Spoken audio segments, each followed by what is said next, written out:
This is Coyote News. Tonight on Coyote Sports, the volleyball team looked to continue their winning streak, and the football team brought home a big win. I'm Celeste LaCourciere. And I'm Devin Reiners. We'll tell you about the Athletic Training Center located in the new arena, and the golf teams are finishing up their fall seasons. But first, Nathan Finster has our headlines. Nathan? USD senior diver Grayson Herding and sophomore swimmer Hannah Gupton have been named the Summit League Women's Diver and Swimmer of the Week. Herding swept both diving events over the weekend as the Coyotes defeated Minnesota State 169-129. Gupton earned 3 victories, 2 individual and 1 relay. She won the 100 and 200 meter fly advance and also swam the butterfly leg of the 200 meter relay. USG junior setter Brittany Jessen's been named the Summit League Defensive Player of the Week. Jessen helped lead the Coyotes to 2 wins over the weekend, recording a double-double in each win. In the sweep of IUPUI, Jessen tallied 47 assists and 15 digs. And in a come-from-behind victory against Fort Wayne, she finished with a career-high 28 digs to go along with 53 assists. And those are your headlines. Thanks, Nathan. The Coyotes volleyball team entered last night's game against Iowa State, riding a 6-game winning streak. The Cyclones proved to be too much for the Oats, winning in straight sets 25-11, 25-12, and 25-21. Alexis Conway and Samara West led Iowa State with 10 kills each. The win ended a 2-match skid for the Cyclones and gave the Coyotes their first loss in the new arena. Rachel Schmidt led USD with 7 kills, Audrey Rieg added 5 kills, and led the team with 12 digs. The Coyotes remain undefeated in the Summit League play and are 17-3 overall. They begin a 3-game road trip Friday in Omaha. The Coyote football team hosted 11th-ranked Northern Iowa Panthers on Saturday in the 100th D-Days game. The Oats were looking to bounce back after a loss last week, and they'd start fast. On the 3rd play of the game, Chris Strevler will take it himself, juking out a defender, and he's off to the races. He takes it 69 yards to the house to make it 7-0 Coyotes. After a UNI touchdown, Trevor Baumel would take the handoff and plunge into the end zone to give USD the 14-7 lead. In the 4th quarter, Strevler will find Takari Carpenter, who breaks a tackle and races into the end zone to give the Oats an 11-point advantage, and the defense would do the rest. This sack would seal a 28-25 victory for the Coyotes. The win brings the Coyotes to 1-1 in the Missouri Valley. They'll go on the road Saturday to take on Indiana State.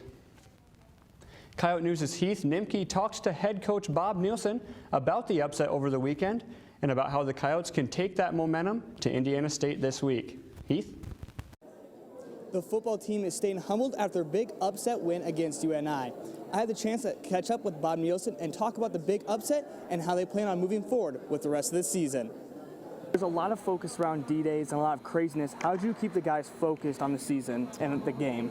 Well, I think that's pretty easy. When you're playing the game of football, you only have 11 opportunities to play in the regular season, and each one of them is pretty important, and our job in D-Days was to win the football game. Halfway through the season now, what's been the biggest takeaway so far? That our team's improving, and we got to continue to improve week by week. We got to be a better football team this week at Indiana State. How are you getting ready for Indiana State?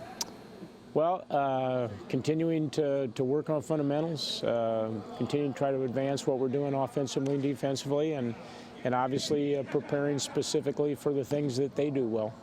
You've had a few struggles on the road so far, 0-3 and 2-0 at home. How do you fix those struggles going to Indiana State this weekend? We got to play well on the road. In our league, it's one thing to win at home. It's another thing to go out and win games on the road, and that's what we've got to do. That's the next step for us as a program. Is there still like a lag from the Joe Glenn era, or is that completely gone now? Well, I think Coach Glenn and his staff have built a great foundation here, a foundation of what it was going to take to succeed at the Division I level, and a program that's relatively young, but certainly has had some big wins and made progress, and now we want to compete for a championship, and so everything that we're going to do is going to be gauged against that as a goal. I also asked Bob about his dress shirt and tie that he wears every game. He says it dates back to the age of 29 when he first started coaching. USD takes on Indiana State since 2014 when they last won 17-14. Live in the Muck, I'm Heath Nimke. Thanks, Heath. USD's new Sanford Coyote Sports Complex features a new athletic training center. Assistant Director for Sports Medicine Bruce Fischbach explains how the new center differs from the previous one. Right away, we're more modern. We're bigger. We just have so much. We have probably 3 times the square footage that we had over there. Here we have the new hydro room. It's got the 2 plunge pools. It's got the rehab pool. The other training room has 5 treatment tables. This one has 10. So we're just better in every aspect. The center also includes an exam room where athletes can be looked at by physicians. Fischbach says the center's received great feedback from staff and athletes and is already being utilized. Moving on to women's golf, senior Brenna Lervik finished in a tie for 27th at the Denver Ron Moore Intercollegiate over the weekend. The Coyotes finished 16th as a team. Lervik recorded 7 birdies on her way to a 4-over par 220. Sophomore Jennifer Vincent and Carly Kerrigan tied for 72nd place. Vincent was one of 9 players to record an eagle in the tournament. Coyote freshman Sunny Killian finished in a tie for 84th.